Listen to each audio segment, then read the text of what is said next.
At least 22 people have been arrested in connection with the theft of, get this, 72 million shillings from Standard Chartered Bank in Nairobi.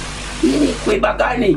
Unachukua 72 million after 2 days usazikwa. Police officers were indeed involved in the robbery of 72 million shillings at the Standard Chartered Bank's Nairobi West ATM. 72 million shilling heist. 72 million shillings Standard Chartered Bank heist. 72 million shillings heist. So, ndiposa maafisa wetu walikimbia katika hiyo area wakapata mifuko 13 ya kubeba pesa. 72 million imeibiwa within 72 hours.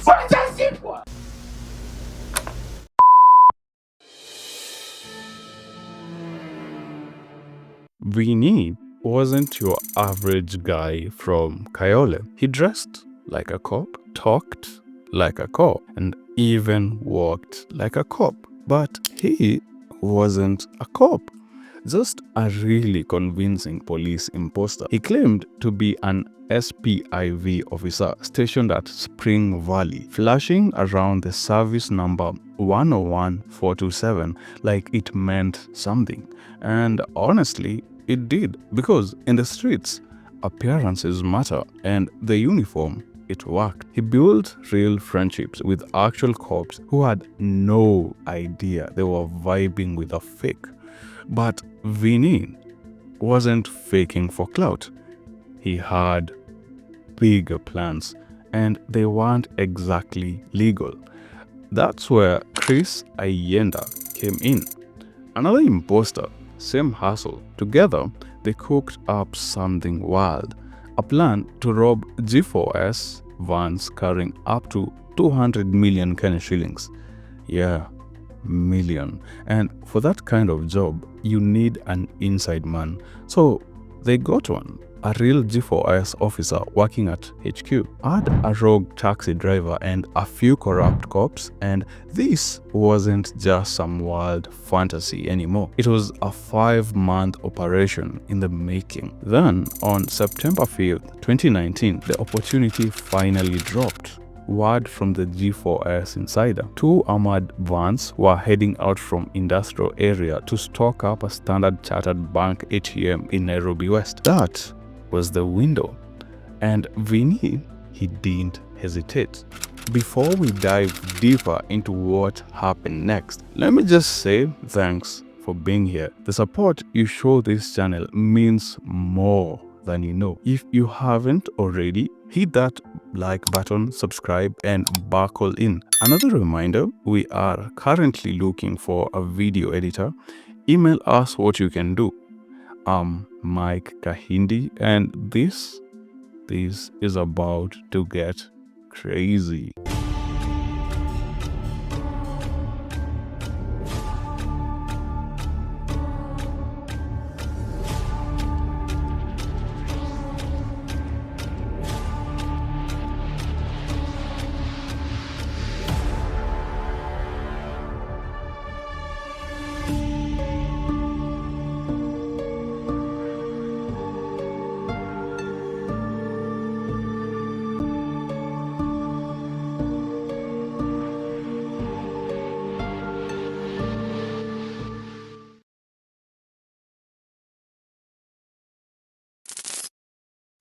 So, the morning of September 5th wasn't just any morning. It was the execution day, dressed in full administration police uniform. Vini and his 2 boys pulled up to the G4S HQs looking legit. They even had an escort car, and when the time came to call out the names of the assigned officers, they answered. Confident, no stutter, no second guessing. See, this was the genius of the plan. Routine is the perfect disguise. No one questioned it. No one double-checked. At exactly 6 a.m., the 2 armored G4S vans rolled out like it was just another money transfer. Meanwhile, a white Toyota Noah was already en route to Nairobi West. That would be the loot van, the get-away ride. The vehicle that would, in just minutes, carry tens of millions of shillings in stolen cash. At the ATM, it was business as usual. The real G4S team opened the vaults, made the usual call to HQ for the ATM password, ready to load cash. But then, boom, Vinny and the squad made their move. Surgical swift. They scooped the cash into 13 bags, tossed them into the Noah, and disappeared like shadows.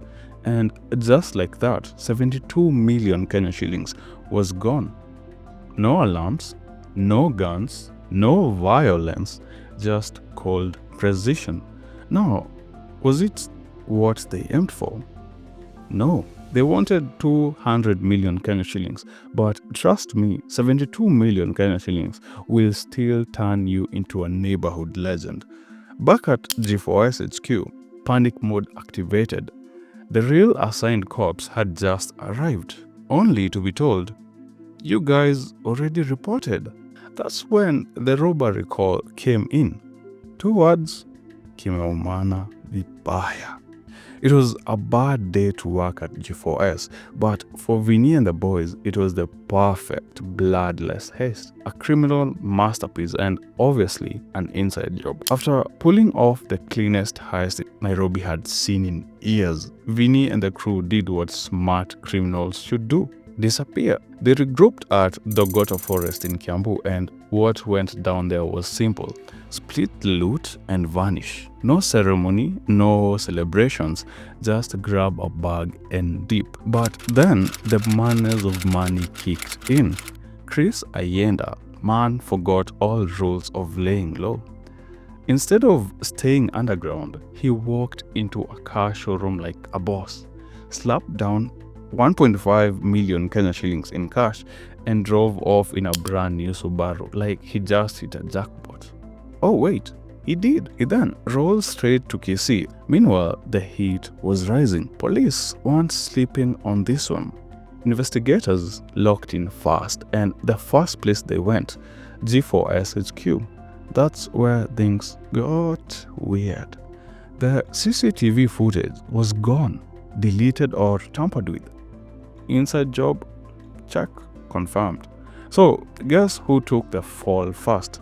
The G4S and bank staff on duty. They were rounded up and paraded in court on September 6th, while behind the scenes, cops were chasing shadows. But then, plot twist. A civilian walks into a police station like, I saw some weird stuff in the Goto Forest. That weird stuff? 13 empty G4S cash boxes dumped like trash. Katika msitu wa Thogoto ambaye ni kama kilomita 8 kutoka katika kituo cha polisi chetu, waliweza kuona vitu imetapakaa kama ya kubeba pesa. Akasema yeye hakujua ni nini. Ndiposa maafisa wetu walikimbia katika hiyo area, wakapata mifuko 13 ya kubeba pesa, na hizi mashini za ATM zilikuwa zimevunjwa, zimetapakaa. This changed the game. The focus instantly shifted from Nairobi to Kiambu. The forest had just snitched, and now the manhunt had a starting point. The empty cash boxes at the Goto Forest weren't just trash. They were clues, and the trail was heating up. That same evening, sleuths made a major move. Owino Garage, Kikuyu Town. Bam! Raided. Why? Because inside they found the white Toyota Noah that held the 72 million Kenya shillings, remember? Now, getting a fresh coat of paint like it had just been part of a multi-million shilling crime. The garage crew arrested on the spot, and under pressure, they started to sing. Siku ya pili kwa hiyo gari kukua kwa garage, na saa hiyo siku ya pili jioni tulistuka tu watu wameingia kwa garage na wakaanza tu kuuliza maswali. Tuliuliza nani ako na gari? Tukamwambia ni huyo jamaa mwenye ameshikwa sasa hivi. Akachukua namba ya huyo jamaa mwenye gari, wakachukua wakafinya kwa simu, na zilikuwa namba 2 ya Airtel. Their information cracked the first domino. Chris Ayenda, the rogue cop turned thief, was hiding out in Kisii like nothing happened. Police stormed in, caught him at his house with 4 million Kenya shillings in cash, and the Subaru he bought on impulse. Administration Police Constable Chris Ayenda Machogu in handcuffs. He is one of the latest suspects to be arrested over the 72 million shillings robbery at a Standard Chartered Bank Nairobi West ATM. The Serious Crime Prevention Unit detectives recovered 4 million shillings from him. Under interrogation, Chris cracked and gave up the next link, Vinny himself. Turns out, Vinny was chilling in Seko village, Kendu Bay, waiting on Chris to come scoop him so they could dip to Uganda and disappear forever. But the sleuths, they were faster.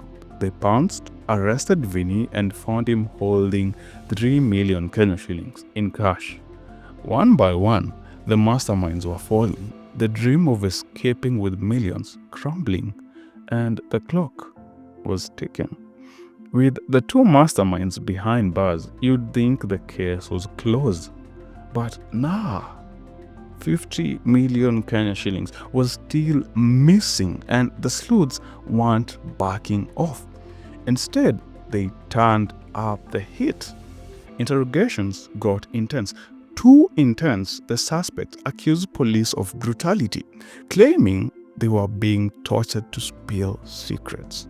And that move worked. The court released them on 1 million bond, citing rights violation. But freedom didn't mean safety because the manhunt didn't stop. September 16, 2019, Ruiru, another lead. A G4S insider was arrested after hiding 1 million Kenya shillings in the last place anyone would think to look. His mother's cowshed. Yeah, a literal cowshed. His brother and mother arrested too. No one was off limits anymore.